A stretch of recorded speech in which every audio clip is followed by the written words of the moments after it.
Hello everyone, we are live at Sunrise Ranch in Loveland, Colorado at this amazing Creative Field Conference, and so many beautiful beings from all around the world are visiting, and I'm so blessed today to be talking to Howard Goodman. And I'm going to just let him tell you a little bit about who he is and why he was called to come to the Creative Field Conference. Well, thank you, Denny. I was called to come here because basically it's been at the core of my life of service. This conference is one of the manifestations of having a deep and intense love for the awakening and remembering of a global community. And for me, it happens to be where I live in Cape Town. I'm living in a center, a spiritual center called Emissaries of Divine Light, which is, although in Cape Town is already very beautifully aligned with other centers throughout the world. And my awakening to purpose and to world service happened in my 20s. I'm now in my later mid-60s. And so the drawing power of love and the building of a world of clear consciousness to assist in this major shift that's going on in the planet is why I'm here.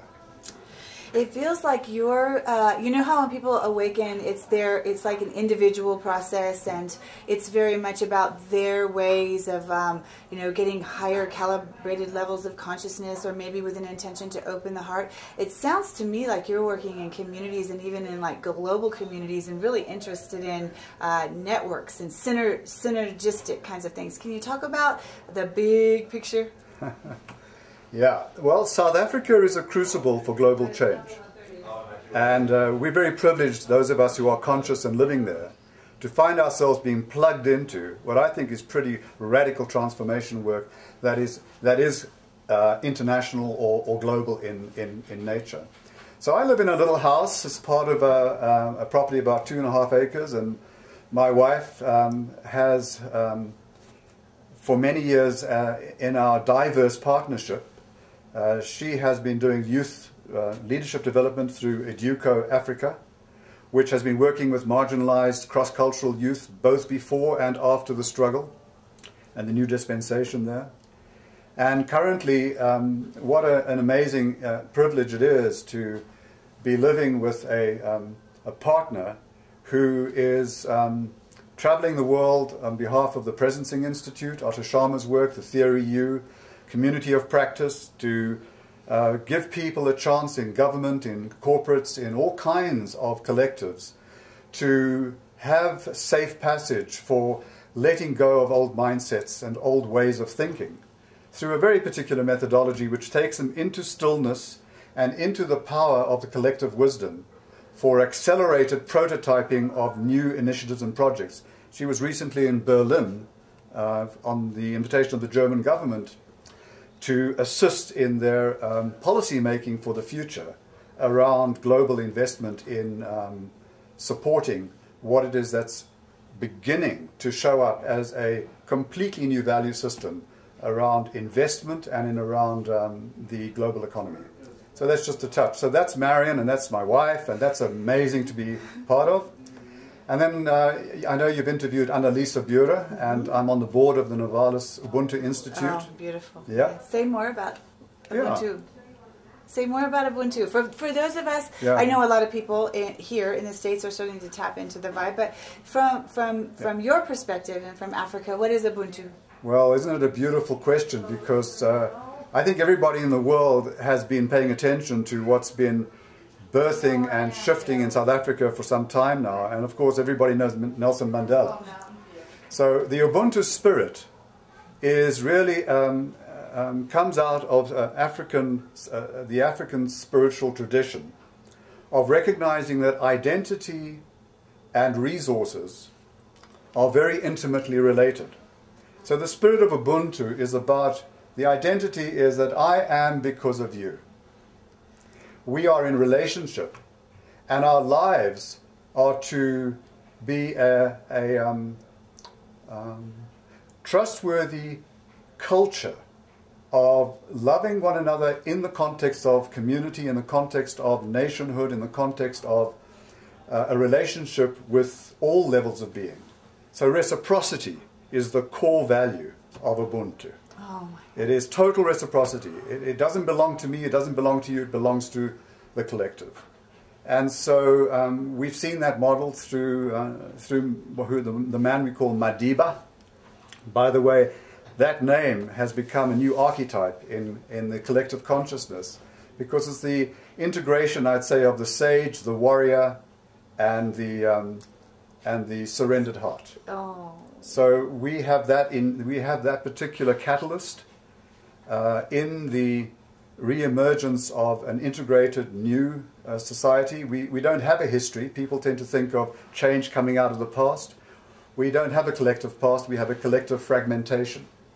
So we are in the business of discovering, stumbling and in inspired ways, of how we can reconstellate part of the planetary whole through this beautiful spirit of Ubuntu, which says, I respect you as you respect me, as we respect our function and our destiny in the whole.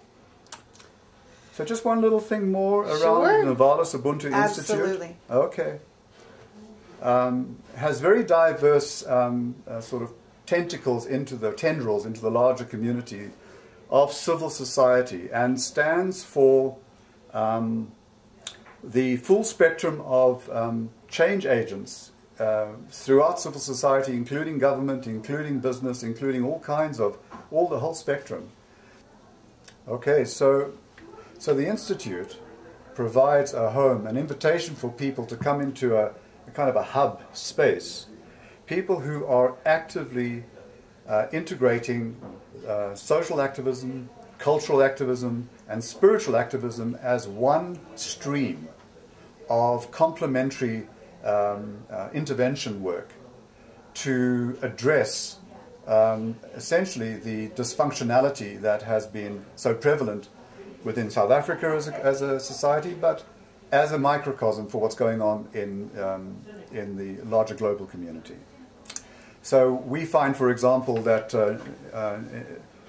where there are initiatives around activist initiatives, we will give a place for people at Novalis who are championing thousands of signatories around nuclear reactors being brought into the picture, or government actions which has not gone through due process, where the voice of the people hasn't had a chance to really come in.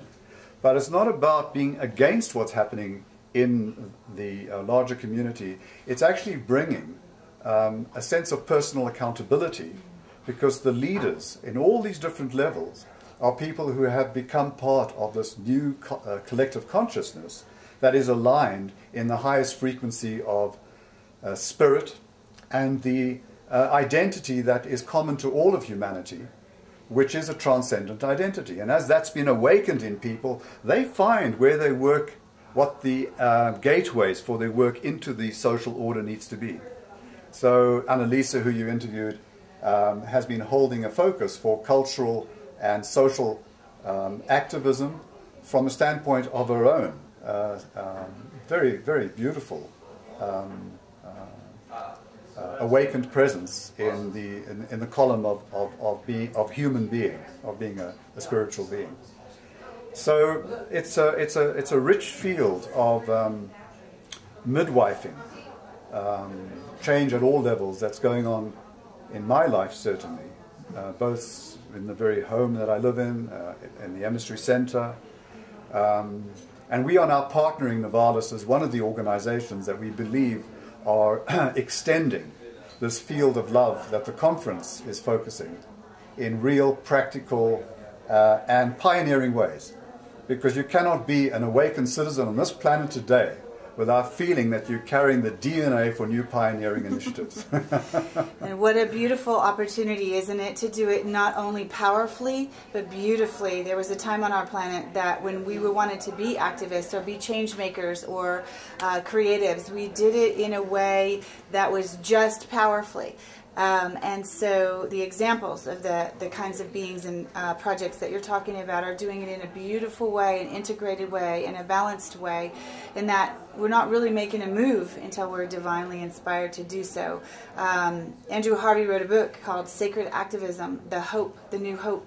And what an inspiring text for anybody on the planet who has tapped into that kind of calling, a purpose, a mission, a vision, their contribution really to the collective, to be inspired to do it in a beautiful and balanced way. So is there space for just one more example? Absolutely. Okay, great. Absolutely. This is such a pleasure. So you're right. The contemporary activist will find that there is a network that is already in the catalyst. And so as you and I share this, and as we speak to people who are finding that they too are intensely interested in their purpose in their lives of service, their personal lives. So there's a project called the Next Generation Project. And it came out of a conversation in the living room between two non-profit organizations and the friends that head up these organizations. And the question was, how can we partner other non-profit organizations all doing valuable, extraordinary work in the community, but are underfunded and and do not have a voice that is amplified enough to increase the influence of civil society and not be dependent on the formal political machinery of the state. And out of that has come an extraordinary project which says we need to develop a model for sustainable support for youth leadership for the next generation. And what has happened is that now has drawn funding for a year to develop a prototype based on the active participation in developing a leadership model for supporting leadership within 24 non-profit organizations, all youth related. So we have the voice of youth creating the very program that will be sustainable for this next generation. And of course the software in those in their 20s and 30s is very different from those of us who are now in our elderhood. But the relationship between our life experience and our own sense of holding the space for change and supporting leadership through the extraordinary intelligence of the next generation is a wonderful partnership. So that's a project that is alive and well. We're about 3-4 months down the line there. And the other range that I just mentioned is in a country where unemployment and previously educational deprivation was the order of the day. There are other projects that relate to social developing the entrepreneurial spirit through business training, through accredited programs, and drawing on the resources of leaders and organizations who are collaborating for a future that is different than the past that we've come out of. So it's an exciting time. It's an amazing, such rich resources of people working together, and in a magical way. A quality of kinship, where we know each other, we recognize where we come from, the memory banks are opening for all of us that allow us to live as a coordinated body of spirit manifesting through consciousness and practically into the world of action. And what a privilege to be here at Sunrise Ranch and at this conference, which is so powerfully serving and nourishing that field that we are beginning as humanity to begin to open to and learn how to trust. It's a completely different orientation than the survival state has given us. What a beautiful time to be on the planet. What a beautiful time to be called into such missions and visions. If people were listening to us have a chat about this and wanted to know more about you or any of the things you've talked about, where could they find you? Well, I would be delighted to engage with interest at Howard at edl.co.za.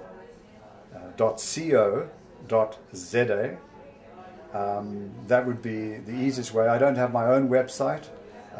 Otherwise, I would just say you can find me as a link on www.emissaries.org, which is our global association. Well, from my heart to yours, and from all of the people at this conference and the ongoing projects, Creative Field Project, thank you for who you are, what you do, and who you be at this time on the planet. We are so grateful. Namaste. Namaste.